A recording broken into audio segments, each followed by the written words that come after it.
بلدیہ وسطی میں غیر سیاسی ملازمین جو کہ احتجاج پر بیٹھے تھے اور 25% مکمل بڑھی ہوئی تنخواہ چاہتے تھے، ان کا احتجاج کا سلسلہ جاری تھا۔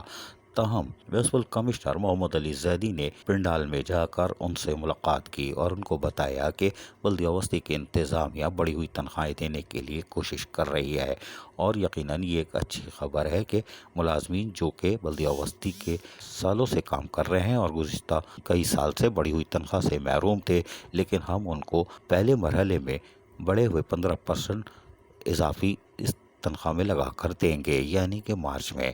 کوئی بات نہیں۔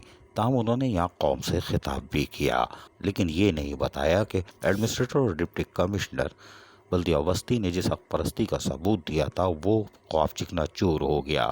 اگر اسی ماہ فروری کی تنخواہ میں مل جاتا تو ملازمین کی خوشیاں دوبالا ہو سکتی تھیں۔ کوئی بات نہیں۔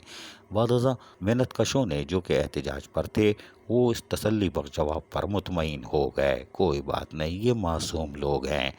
اور بالآخر کمرے میں جا کر باقاعدہ مٹھائی تقسیم کی گئی، ایک دوسرے کو مٹھائی کھلائی جا رہی ہے۔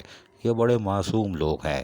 15% ملنے پر بھی دیکھیں کس طرح خوش ہے، لیکن یہ سالوں سے فرائض انجام دیتے آ رہے تھے لیکن اپنے حقوق سے محروم رہتے ہیں۔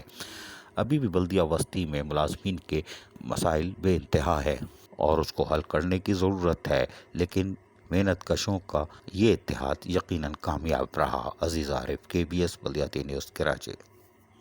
ایسی ہی خوبصورت ویڈیوز فیوچر میں حاصل کرنے کے لیے ریڈ بٹن پر کلک کر کے اور بیل آئیکن کو پریس کر کے ہم سب کے سبسکرائبر بننا مت بھولیے۔